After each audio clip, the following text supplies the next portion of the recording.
Olá, você acompanha agora o Notícias Pastorais desta semana, que traz a vida da Igreja na Amazônia, no Brasil e no mundo. Desde a última quinta-feira, a Igreja Católica está em sé vacante. A renúncia do Papa foi destaque em todo o mundo. E no programa de hoje, vamos rever como foram os últimos momentos do pontificado de Bento XVI.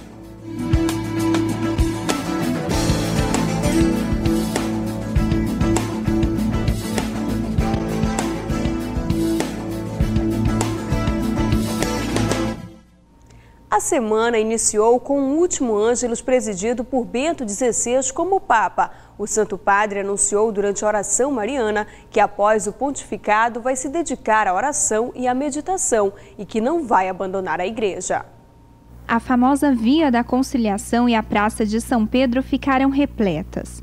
Literalmente tinha gente até em cima dos telhados. Tudo para ver o último Ângelus do Papa Bento XVI. Inúmeras faixas de agradecimento. Foram quase 8 anos de pontificado. Pouco tempo, o suficiente para marcar a história, deixar rastros de um pontificado firme e autêntico, conquistar o povo de Deus. O sucessor de Pedro, número 265, é de fato muito querido pelo povo. Ao meio-dia em ponto, o Papa apareceu da janela de seu apartamento no Palácio Apostólico. Momento histórico e inédito, difícil conter tanta emoção. Antes da oração mariana, fez uma reflexão sobre a Quaresma. Ensinou que rezar não quer dizer isolar-se do mundo. A oração reconduz ao caminho da ação. Deixou claro que não está abandonando a Igreja. Se Deus me pede isso, é para que eu possa continuar a servir a Igreja com a mesma dedicação e amor, como busquei fazer até aqui, mas agora de uma forma mais adequada à minha idade e forças. O Papa saudou os peregrinos em 7 línguas, inclusive em português. Queridos peregrinos de língua portuguesa, que viestes rezar comigo, ó Ângelus, obrigado pela vossa presença e todas as manifestações de afeto e de solidariedade, em particular pelas orações com que me estáis acompanhando nestes dias. Que o bom Deus vos cumule de todas as bênçãos. A estimativa é que cerca de 250 mil pessoas tenham participado do último Ângelus com o Papa. Todas as culturas do mundo expressando grande amor pelo Pontífice neste momento, inclusive os brasileiros. Papa, eu te amo! Papa, eu te amo! Eu não tinha noção do sentimento que era quando a gente chegou aqui na praça. Na hora que ele abriu a janela, que ele saiu, foi assim, indescritível. Esse foi um momento profético. Providencialmente o Espírito Santo deu para toda a igreja o Evangelho da Transfiguração. E Papa Bento XVI, como outro Cristo, foi esse homem escolhido nesse momento da igreja para subir ao monte. Nós vivemos agora em São Pedro a maior e a melhor de todas as aulas, a melhor de todas as catequeses do Papa Teólogo, místico, santo. Ele vai continuar agora orando no seu silêncio, no seu escondido, escrevendo livros como é o seu costume, gosta muito de escrever, e vai nos alimentar com suas palavras, com suas orações. Eu já era muito católica, eu volto mais ainda. Isso para mim foi muito cativante. Na segunda-feira, o Santo Padre entregou um documento que deixou aos cardeais a decisão de antecipar o conclave. O Papa pediu aos mosteiros do mundo inteiro que sustentem a escolha do novo Papa com oração. O final de semana foi repleto para Bento XVI. No sábado, ao terminar o retiro quaresmal, despediu-se da Cúria Romana e agradeceu pelos 8 anos em que carregaram com ele o peso do ministério petrino. No mesmo dia, a Secretaria de Estado da Santa Sé divulgou um comunicado sobre a qualidade da informação diante de inúmeras notícias que têm circulado nos últimos dias na imprensa quanto à idoneidade ou não de membros do Colégio Cardinalício. Um trecho da nota diz: Hoje se tenta colocar em jogo o peso da opinião pública. É deplorável que, com o aproximar-se do tempo em que terá início o conclave, se multiplique a difusão de notícias muitas vezes não averiguadas ou não averiguáveis, ou até mesmo falsas, inclusive com grave consequência a pessoas e instituições. É preciso dar a visão correta da Igreja, que pode ter seus problemas, mas que não está corrompida, como certas pessoas ou certas fontes ou certos artigos procuram mostrar para dar sempre uma visão negativa da Igreja. Levantamos a voz para chamar a responsabilidade de dar uma informação correta e não influir negativamente na vida da Igreja num momento tão delicado como este, em que o que a Igreja mais quer é rezar e preparar-se espiritualmente para um momento importante de sua vida. Após o domingo inesquecível na Praça de São Pedro, as atenções nesta manhã voltaram-se para a sala de imprensa da Santa Sé.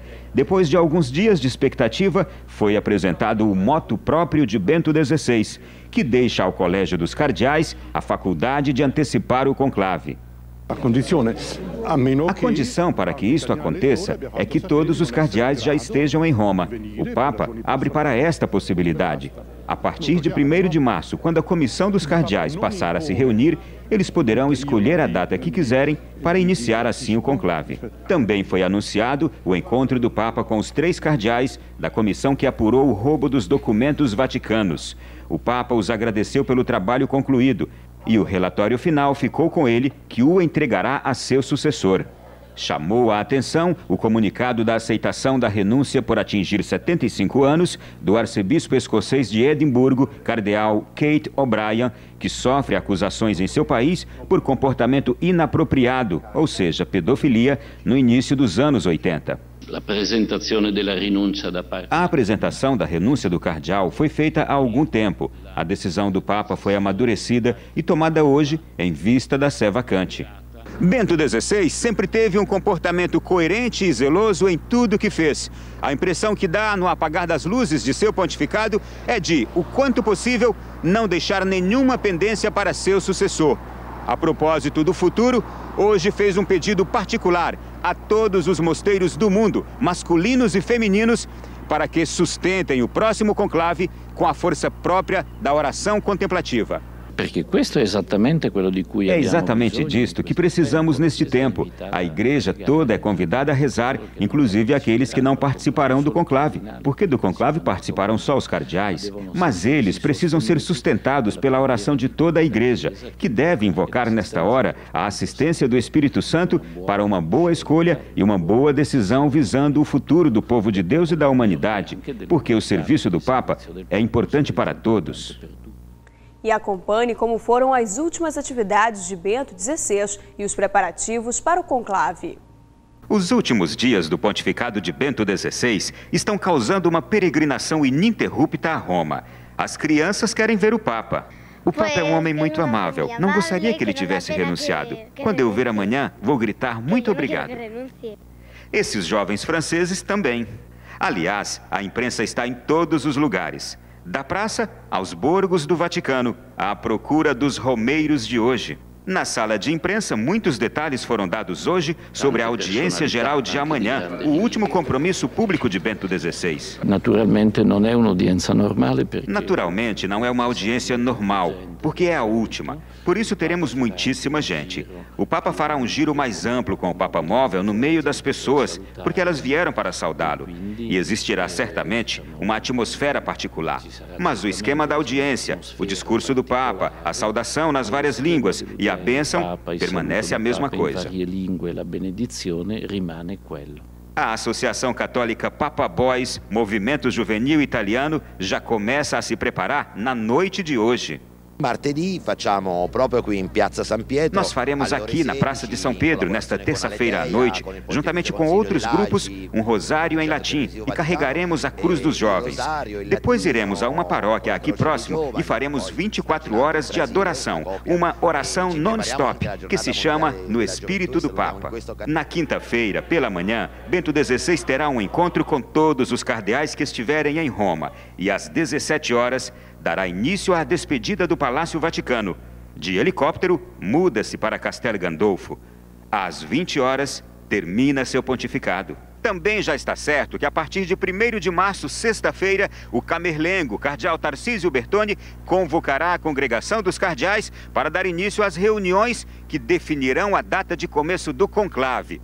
Saindo deste futuro para o presente, hoje o Papa Bento XVI dedicou-se aos preparativos para a sua última catequese para a mudança e a ler e responder às mensagens que estão chegando do mundo todo. Uma delas, bem particular, a dos detentos de um presídio de Roma que mandaram dizer ao Papa um obrigado e que estão rezando por ele e pelo conclave. Os cardeais brasileiros também se preparam para a escolha do novo Papa. O arcebispo de Aparecida, Dom Raimundo Damasceno, e os 5 brasileiros vão participar dessa escolha, embarcaram no início desta semana para Roma. Dom Raimundo Damasceno integra o grupo de 117 cardeais que vão participar do conclave, que decidirá o sucessor de Bento XVI. Além de ter o direito de votar, o cardeal brasileiro, assim como todos os outros com menos de 80 anos, pode ser eleito para assumir o mais alto cargo da Igreja Católica.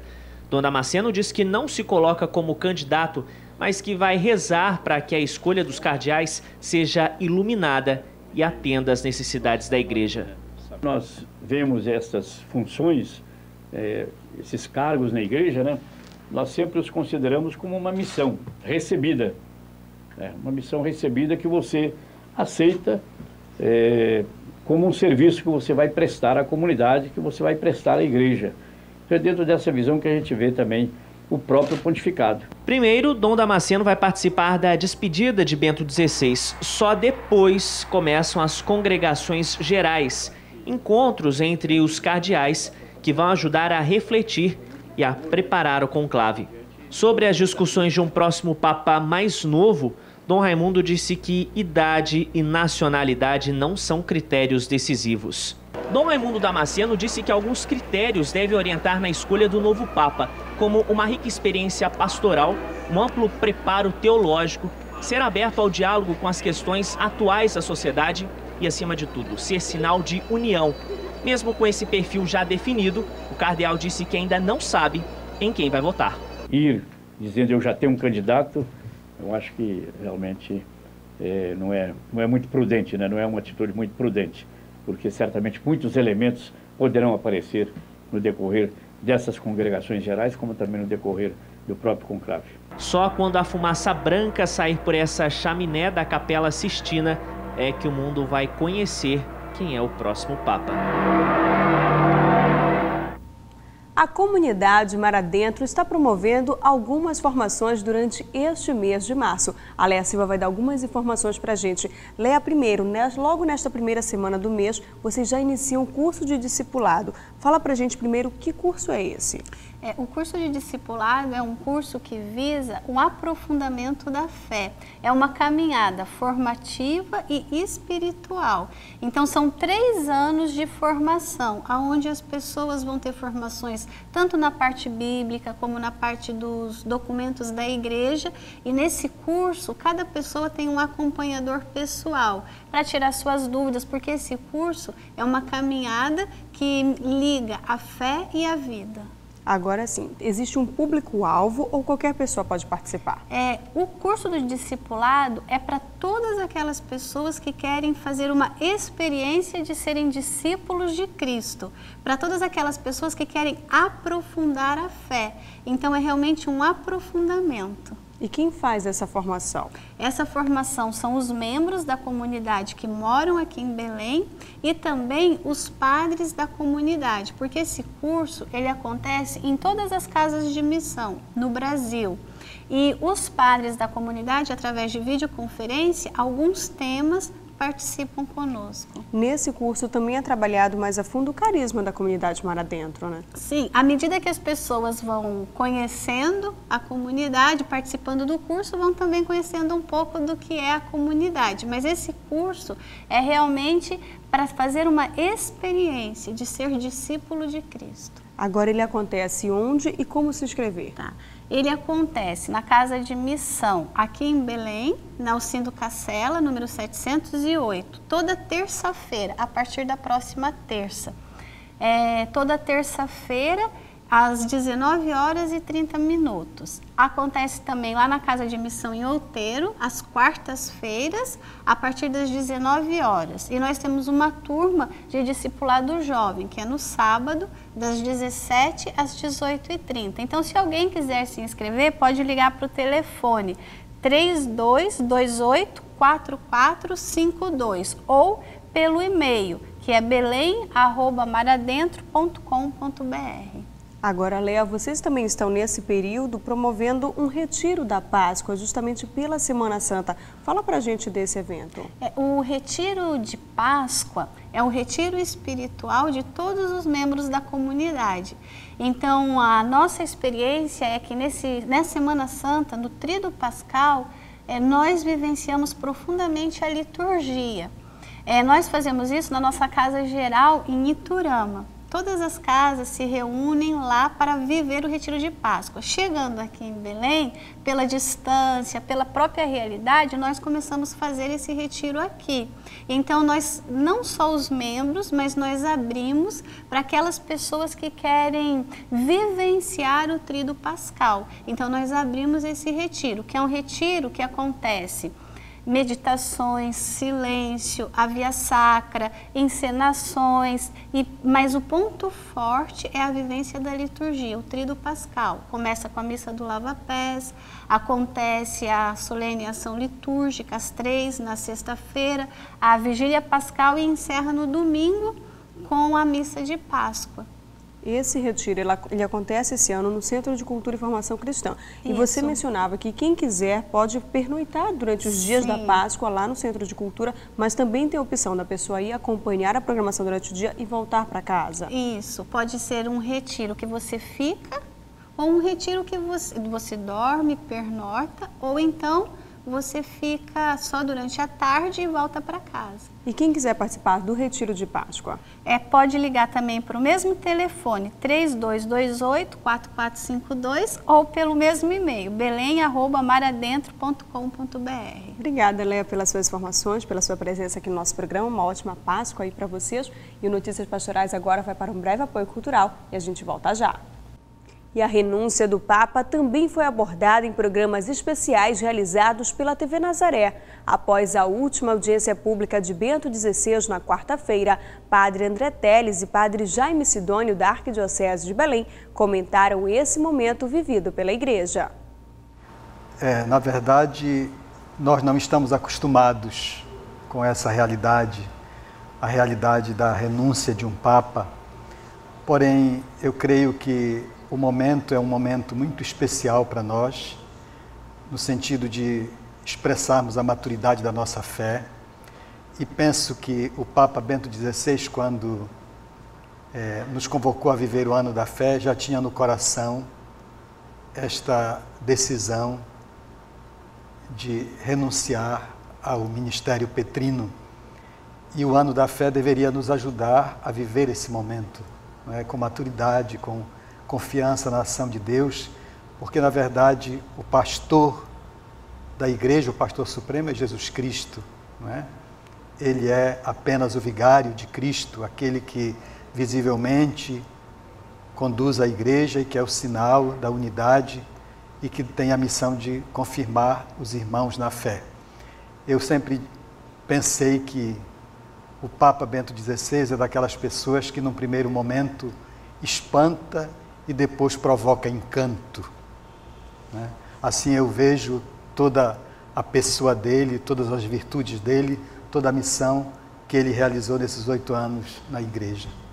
E deixou já até mesmo entre linhas que se chegasse ao fato de que, não mais vendo que teria força de poder continuar, ele poderia renunciar. Exato. Então eu quando recebi a notícia, soube da notícia da renúncia do Santo Padre, eu vi, em primeiro lugar, um testemunho profundo de fé. Depois, um profundo ato de humanidade com a sua própria pessoa. Ele reconheceu sua fragilidade física, teve presente a seriedade que é o ministério petrino, o governo da igreja, As palavras que ele usa é que ele não se sentia mais fisicamente com vigor para governar a igreja, para apacentar o rebanho, e a igreja precisa, ele dizia, de alguém com vigor físico e espiritual, porque se trata de uma missão que exige anunciar o evangelho a toda a criatura, e fisicamente ele não se sentia mais em condições de fazer isso. Então era necessário renunciar para que outro com mais vigor físico pudesse fazer isso que ele já não podia mais. O programa Pensando Bem também foi especial sobre o pontificado de Bento XVI. Eduardo Sobral, padre Irineu Roman e padre André Teles participaram do programa. Do meu ponto de vista, eu vejo que o Papa ele demonstrou com isto um grande ato de coragem e de fé e também de humildade, porque ele não está, digamos assim, devido à idade avançada, ele não quer permanecer no cargo devido à dificuldade que ele enfrenta por motivo de idade, por dificuldades de locomoção, até por causa das viagens internacionais que ele deveria fazer já em 2013. E ele vem encontrando essas dificuldades há algum tempo já, devido à idade de 86 anos, que ele completa agora no mês de abril. Então eu vejo que ele teve essa coragem de renunciar. Então eu vejo que isso também é um ensinamento para todo o mundo, para que a gente veja o cargo de Papa e os outros poderes, não como um poder absoluto, digamos assim, mas um poder serviço. O Papa é o servo do Senhor, aquele que imita Jesus. Jesus diz, eu vim para servir e não para ser servido. E o Papa está demonstrando isso para o mundo. Uma atitude de humildade, de serviço, de doação, agindo como o próprio Cristo.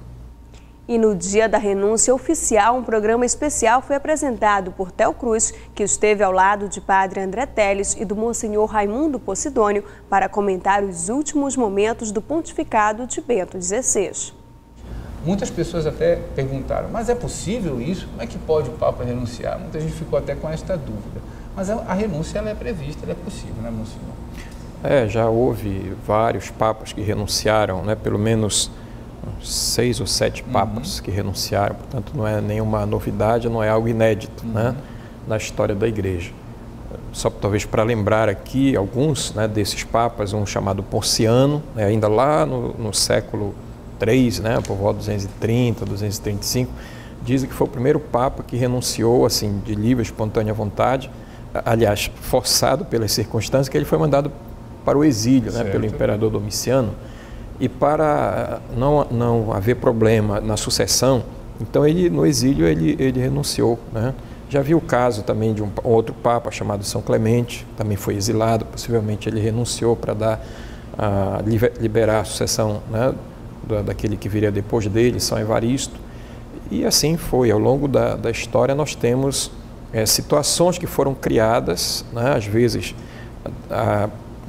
até por uma realidade de ter 2 papas, os chamados antipapas, ou até mesmo pela intervenção do poder político, né, ou do poder de famílias romanas que às vezes, enquanto um papa ainda vivia, ou tirava o papa e colocava um outro, né. Agora, a única renúncia que a gente tem notícia realmente que foi de livre, espontânea vontade, sem absolutamente nenhuma força por trás para digamos, levá-lo a essa decisão, foi o Papa Celestino V, né, em 1294. Vamos acompanhar agora uma série de reportagens especiais sobre Bento XVI. Seu pontificado foi marcado pelo brilho de seus ensinamentos. As palavras do Santo Padre apresentaram uma particularidade, atraem a atenção do mundo inteiro e até daqueles que não creem em Deus. Mesmo antes de ser eleito Papa, Joseph Ratzinger já era conhecido como um grande estudioso da teologia, como o maior teólogo da atualidade. Nestes quase 8 anos de pontificado, suas palavras exortaram, consolaram e expressaram o amor de Deus por seu povo. In nomine Patris et Filii et Spiritus Sancti. Ha messo insieme Ele uniu fé e razão, de um modo criativo, acessível. Transmitiu as mensagens da fé cristã ao mundo atual que perdeu, de certa forma, a visão cristã.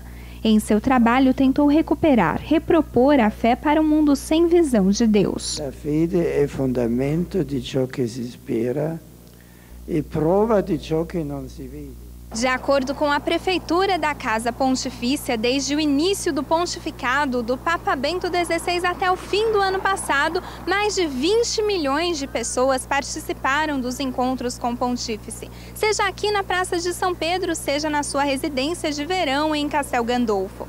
2 milhões de pessoas somente em 2012. Mas o que tem de tão especial nos discursos de Bento XVI? Parla o Espírito Santo através de lui. O Espírito Santo fala através dele. Tem uma comparação que fazem que nem sempre é justa. Dizem que as pessoas iam ver João Paulo II e Bento XVI vão escutar. São metáforas, claro, mas tem sentido. Bento XVI, como uma pessoa tímida, não gosta de aparecer, de estar em público, mas ao mesmo tempo tem grande capacidade comunicativa. Vemos isso em seus textos, que escreve e que lê. Nei testi che lui scrive, nei testi che lui legge. Il suo più importante contributo è stato l'avere il coraggio. A maior contribuição deste Papa foi aprofundar os problemas sem medo, ir até o fim, seja no aspecto doutrinal, seja no aspecto prático. Bento XVI tem uma grande capacidade de expor a doutrina de modo esplêndido. In modo esplêndido. Joseph Ratzinger e Bento XVI. Escritor e Papa. Ele mesmo perdeu a conta da quantidade de livros que escreveu, um legado para a Igreja e para o mundo. Um exemplo claríssimo são os últimos livros sobre a vida de Jesus. Em sua última trilogia sobre a vida de Jesus, os últimos livros como Papa, escreveu também como teólogo. Com todo o seu conhecimento cultural, teológico e intelectual, escreveu de modo agradável e compreensível sobre temáticas que os teólogos discutiram por muito tempo. Um Papa que falou com clareza, certeza, humildade e delicadeza.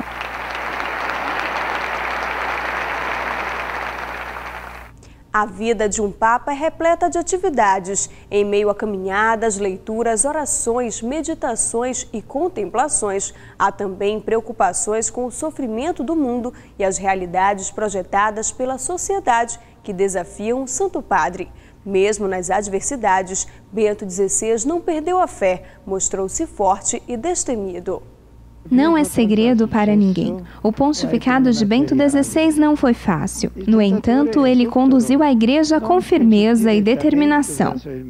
Há poucos dias, na Basílica de São Pedro, durante a última celebração pública presidida por Bento XVI, o secretário de Estado do Vaticano, cardeal Tarcísio Bertone, afirmou: nestes anos, seu magistério foi uma janela aberta. Na Igreja e no mundo filtrou os raios da verdade e do amor de Deus para trazer luz e calor aos nossos caminhos, mesmo e sobretudo quando o céu estava nublado. Nestes quase 8 anos, Bento XVI enfrentou muitos desafios. Justamente no ano sacerdotal vieram à tona muitos casos de pedofilia cometidos por membros do clero. O Papa reconheceu e condenou tais erros que classificou como traição de confiança.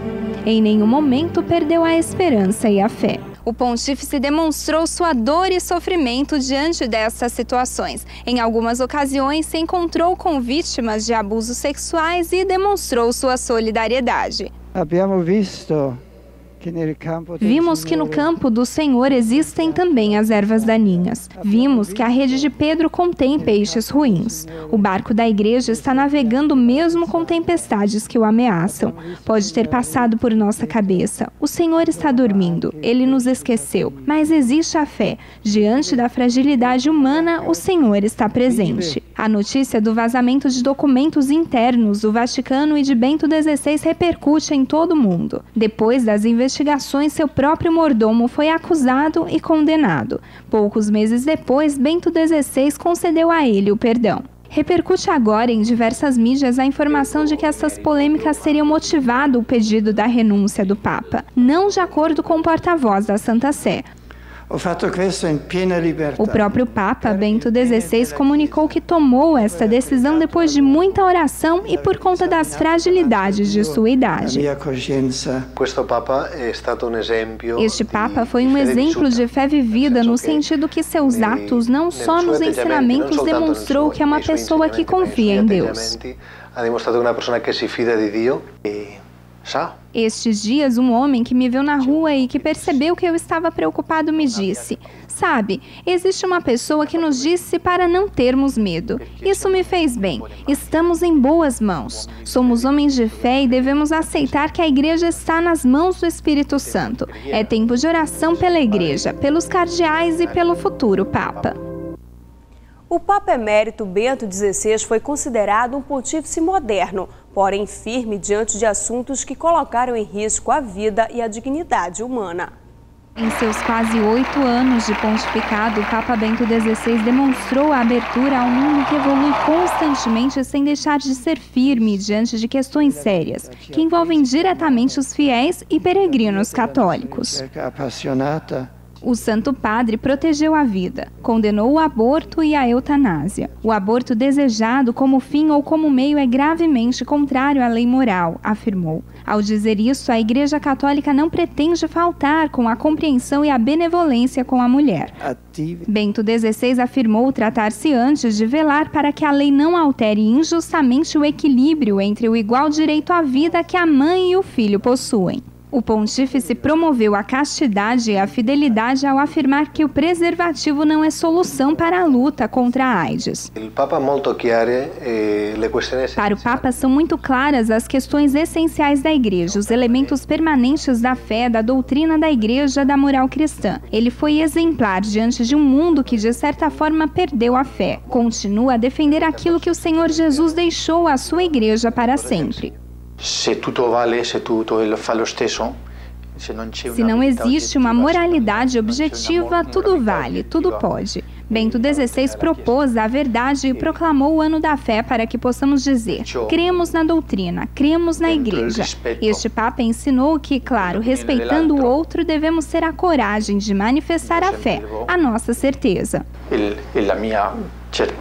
Incontáveis vezes, Bento XVI defendeu com coragem a família tradicional, formada por pai, mãe e filhos. Em diversas vezes, afirmou que ainda hoje a família é uma instituição forte e viva. A família é fundamental para a transmissão da fé, assegurou o Papa. É o lugar autêntico para a transmissão dos valores fundamentais do ser humano. Moderno sim, afinal, Bento XVI surpreendeu ao usar um tablet. Recentemente entrou para a lista das personalidades que usam Twitter. Nos seus perfis em 8 línguas, inclusive em latim, já tem mais de 2 milhões de seguidores. Ele disse, sim, vamos também a estes canais, porque é um modo de chegar a tantas pessoas. Não é uma pessoa fechada aos novos instrumentos, metodologias e temáticas. Vamos agora para um breve apoio cultural e já voltamos. 2009, o ano voltado para a reconciliação e um marco nas relações entre judeus, cristãos e muçulmanos. Ano em que Bento XVI esteve na Terra Santa pela 2ª vez e considerou intolerável qualquer negação da existência do Holocausto. Recentemente, as autoridades judaicas agradeceram ao Santo Padre pela coragem de defender os valores judeus e cristãos. Acompanhe nesta reportagem especial sobre o Papa Bento XVI na Terra Santa.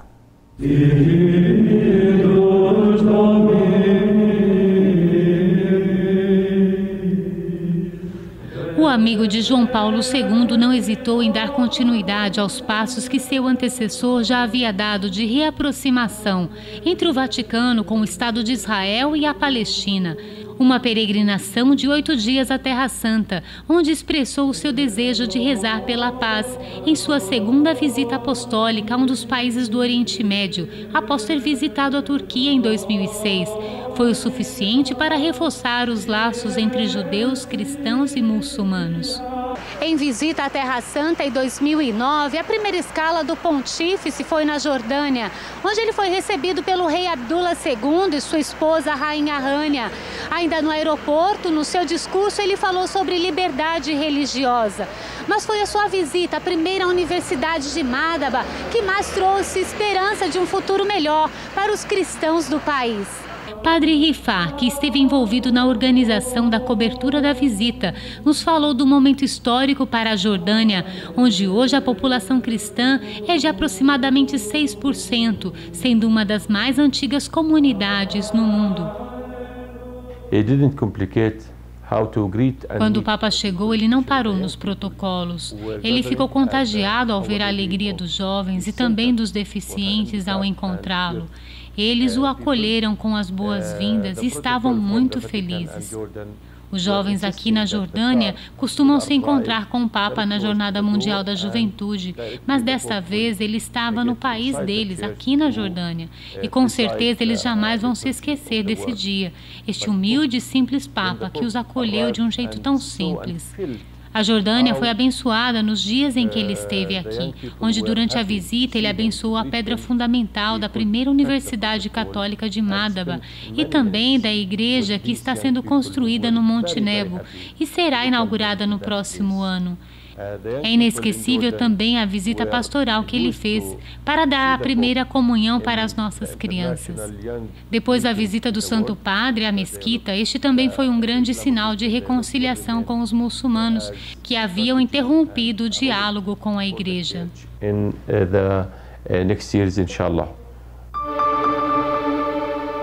Ao pisar em solo israelense, autoridades da igreja de diversos ritos o aguardavam juntamente com o presidente Shimon Peres e outros líderes de Estado. Momento de emoção no encontro realizado no Yad Vashem, onde as palavras acompanhadas de gestos sinceros e de profunda solidariedade para com os familiares e sobreviventes do Holocausto, onde 6 milhões de judeus foram exterminados durante o nazismo. Assim como milhares de peregrinos, o Papa quis percorrer os caminhos de Jesus. Como sucessor de Pedro, ele esteve em Nazaré com centenas de sacerdotes e religiosos na Basílica da Anunciação. E depois com milhares de cristãos árabes, que foram para ver o bispo de Roma no Monte do Precipício, na região da Galileia. Sem dúvida, mais uma vez ecoou através da sua presença as palavras de Jesus, aquele que se tornaria o chefe da igreja depois da sua paixão, morte e ressurreição.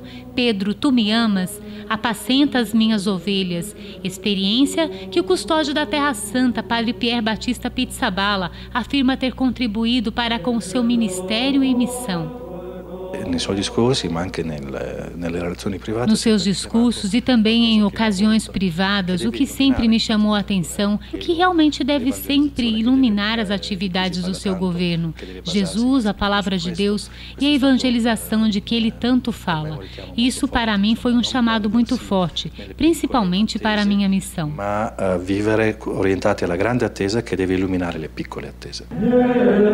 Bento XVI visitou o cenáculo, local onde narra a Sagrada Escritura ter sido o lugar onde os apóstolos estiveram reunidos na vinda do Espírito Santo e também o local onde Jesus celebrou sua última ceia e instituiu a Eucaristia. A missa foi presidida para milhares de pessoas no Vale do Cedron e não poderia faltar o Santo Sepulcro, o lugar mais importante para os cristãos, onde Jesus Cristo foi sepultado e depois ressuscitou. Com certeza, momentos em que o Papa pôde rezar por toda a Igreja da Terra Santa e pelo seu pequeno rebanho, que necessita passar da morte e dos sofrimentos diários, dos conflitos e guerras, e não perder as esperanças de uma possível paz. Agora vamos falar das notícias pastorais da Arquidiocese de Belém. Neste final de semana, o Movimento Apostólico da Divina Misericórdia de Belém promove seu 11º retiro. O evento busca apresentar o carisma da Divina Misericórdia. Ele será aberto com uma missa presidida pelo Bispo Auxiliar de Belém, Dom Teodoro Mendes, na Igreja de São Raimundo Nonato, no bairro do Marizal. E no ano da juventude no Brasil, a TV Nazaré conferiu em primeira mão uma pesquisa realizada pelo DIEESE no Pará, que aponta que a população jovem do estado chega a 2.200.000 pessoas. Acompanhe nesta reportagem de Caroline Guimarães e Alexandre Lobato. O estudo do DIEESE, com base na PNAD 2011, aborda a população de 15 a 29 anos que mora no Pará. A pesquisa fala sobre o mercado de trabalho e teve como foco fazer um diagnóstico sobre a situação da juventude no estado. Os dados foram apresentados em primeira mão ao vivo no Nazaré Notícias de 25 de fevereiro. A gente tentou traçar um perfil da juventude no estado, primeiro olhando um pouco quanto é o quantitativo desses jovens, né? E a partir dessa quantidade de jovens identificados, então, quantos são os ocupados, aonde eles estão, se estão na área urbana, na área rural, qual a sua principal ocupação e também fazendo um pouco do cruzamento com a questão da renda, que também preocupa, é um dado muito interessante. Então a ideia justamente desses cruzamentos é tentar traçar minimamente o perfil da ocupação da juventude em todo o estado do Pará e, por oportunidade também, colaborar com a questão da campanha da fraternidade, onde o mercado de trabalho certamente é um mote também a ser discutido. A pesquisa realizada pelo DIEESE Pará apontou uma população de jovens de 2.200.000 aqui no estado do Pará. Dessa população, apenas 1.100.000 possuem ocupação. O mercado de trabalho é uma das preocupações dessa juventude. Por isso, nós reunimos aqui na paróquia Santa Terezinha um grupo de jovens que falaram já com a gente sobre essa questão da preocupação, sobre o mercado de trabalho, sobre a educação. E nós conversaremos agora com o Vitor.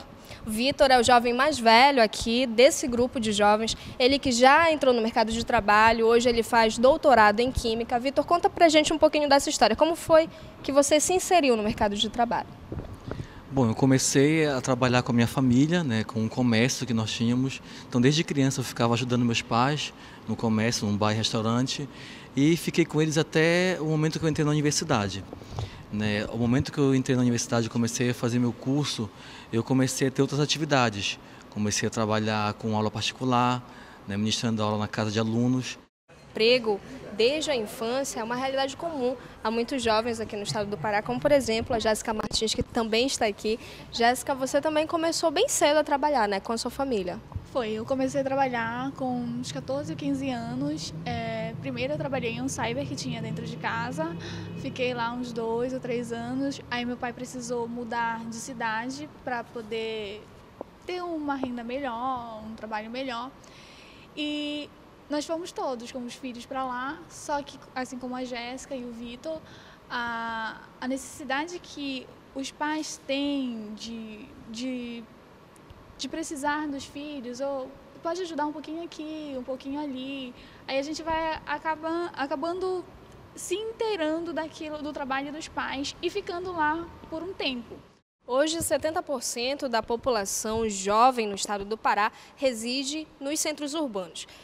Pessoas que vêm do interior normalmente vêm para o centro urbano, diminui a população no interior e aumenta a população nos grandes centros. É o caso, por exemplo, do João Pedro. Obrigada por conversar conosco. Você sentiu essa necessidade, você do interior de Minas Gerais, você sentiu essa necessidade de sair do interior para vir para o centro urbano? Sim, exatamente. E pela falta de oportunidade lá, né, de estudo, de trabalho, meu pai me convidou para vir para cá, para Belém, para morar com ele. Então, logo que eu cheguei, consegui emprego com facilidade, trabalhei um bom tempo de carteira assinada, só que hoje eu não trabalho mais de carteira assinada, faço um serviço autônomo. Conciliar educação e mercado de trabalho é uma das necessidades dos jovens e um dos grandes sonhos, não é, Ranieri? O Ranieri já tentou estudar e trabalhar ao mesmo tempo. Como foi essa experiência, Ranieri? É difícil para o jovem porque você precisa de tempo para trabalhar, você precisa de tempo para estudar. E para realizar um trabalho, você não vai trabalhar só na sua empresa, só no seu local de trabalho. Você muitas vezes leva trabalho para casa, assim como no estudo. E isso necessita de um breve tempo fora desse local, e já nesses locais você já gastou todo o seu tempo. Então você não consegue realmente ter uma efetividade boa. E tem aquela pergunta, daqui a 5 anos, como é que você se vê? Como é que você se vê daqui a 5 anos, Ranieri? Daqui a 5 anos eu me vejo empregado e espero estar empregado em alguma empresa um pouco maior na minha área e continuando o estudo, né? Pós-graduação, mestrado, doutorado, para sempre estar melhorando a minha qualificação, para melhorar a minha perspectiva de vida. No ano em que a campanha da fraternidade tem como foco a juventude, a pesquisa pretende ajudar a desenvolver políticas públicas mais arrojadas para esta população. Cada vez mais a questão da educação, da capacitação técnica desse jovem para oportunizar a entrada dele no mercado de trabalho. Certamente o jovem ocupado, trabalhando, tendo uma boa educação, uma boa capacidade técnica, certamente ele vai ter um outro brilho em sua vida, ele vai ter outras oportunidades e a gente não vai ter, infelizmente, tantos jovens aí caminhando para a criminalidade e, infelizmente, chegando até a óbito em muitos casos.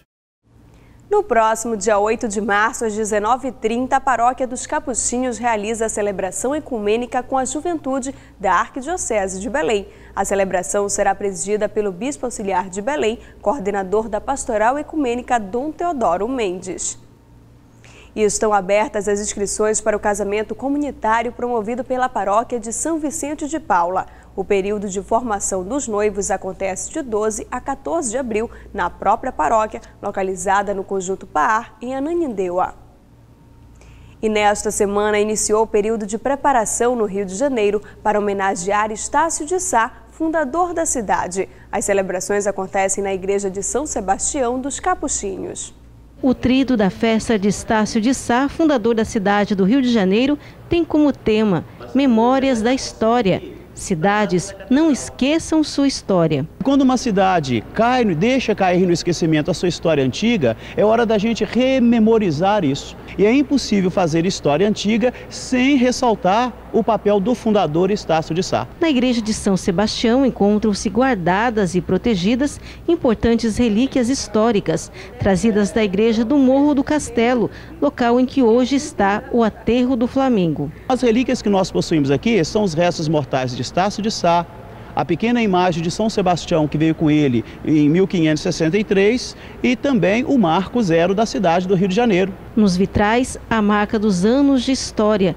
Durante a batalha, Estácio de Sá teve a imagem de um soldado, a figura de São Sebastião. Estácio de Sá veio de Portugal com o decreto real de fundar a cidade de São Sebastião do Rio de Janeiro. É uma das personagens principais da história do Brasil e que ficou esquecido. Ele chega no Brasil em 1563, na Bahia, e vinha com a missão de expulsar os franceses presentes aqui no Rio de Janeiro.